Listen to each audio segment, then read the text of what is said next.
नवरात्र में आदिशक्ति माता विंध्यवासिनी के 9 रूपों की आराधना की जाती है।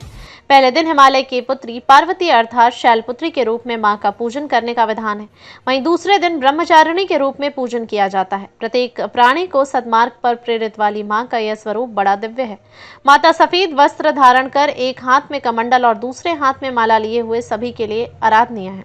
विंध्य और मां गंगा के तट पर विराजमान मां विंध्यवासिनी ब्रह्मचारिणी के रूप सभी भक्तों का कष्ट दूर करती हैं। अनादिकाल से आस्था का केंद्र रहे विंध्याचल में विंध्य पर्वत व पवन पावनी मां भागीरथी के संगम तट पर विराजमान मां विंध्यवासिनी का दूसरे दिन ब्रह्मचारिणी के रूप में पूजन व अर्चन किया जाता है। विंध्य क्षेत्र में मां को विंध्यवासिनी अर्थात विंध्यवासिनी के नाम से भक्तों के कष्ट को दूर करने वाला माना जाता है। प्रत्येक प्राणी को सद्मार्ग पर प्रेरित करने वाली मां ब्रह्मचारिणी सभी के लिए आराध्य है। 9 दिन में मां सभी भक्तों की मनोकामना को पूरा करती हैं। इस गृहस्थ जीवन में जिस जिस वस्तुओं की जरूरत प्राणी को होता है वह सभी प्रदान करती हैं।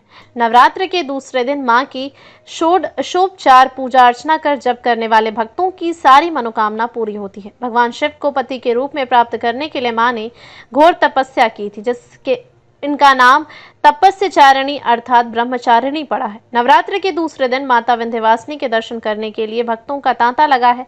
आदिशक्ति मां विंध्यवासिनी के दर्शन के लिए भक्त पिछले कई सालों से धाम में आते रहे हैं। दूर दराज से आने वाले बहुत से भक्त 9 दिनों तक विंध्याचल क्षेत्र में ही निवास कर मां की आराधना पूरे तन मन से करते हैं, जिससे प्रसन्न होकर मां उनकी सभी मुरादें पूरी करती हैं। धाम की व्यवस्था को लेकर भक्त बहुत खुश हैं। नवरात्र में 9 दिन मां के अलग अलग रूपों की पूजा कर भक्त सभी कष्टों से छुटकारा पाते हैं। माता के किसी भी रूप में दर्शन करने मात्र से प्राणी के शरीर में नई ऊर्जा, नया उत्साह व सद्विचार का संचार होता है। मां के धाम में आने के बाद मां की मनोहारी दर्शन कर भक्तों को परम शांति मिलती है।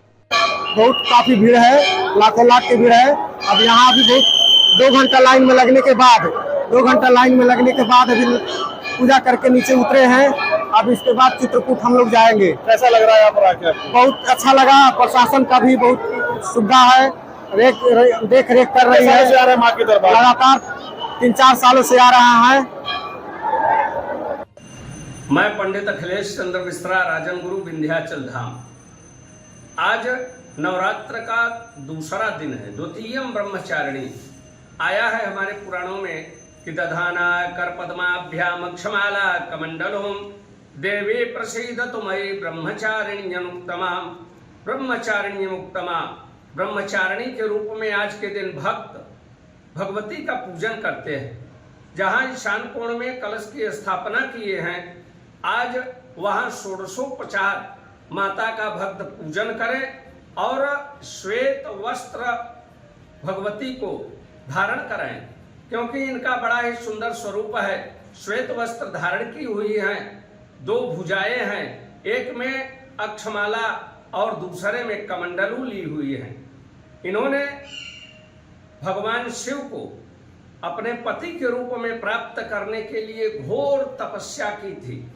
इनके तपस्या करने से पूरे ब्रह्मांड में हाहाकार मच गया था, जिसके कारण इन्हें तपस्चारिणी ब्रह्मचारिणी के नाम से जाना जाता है।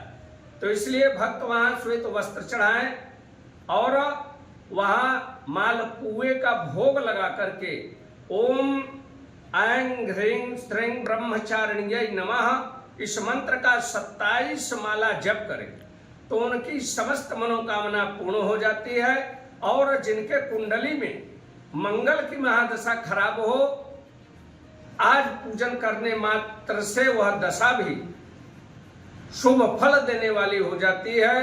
और आज के दिन साधक के स्वाधिष्ठान चक्र का जागरण होता है। जय मां विंध्यवासिनी।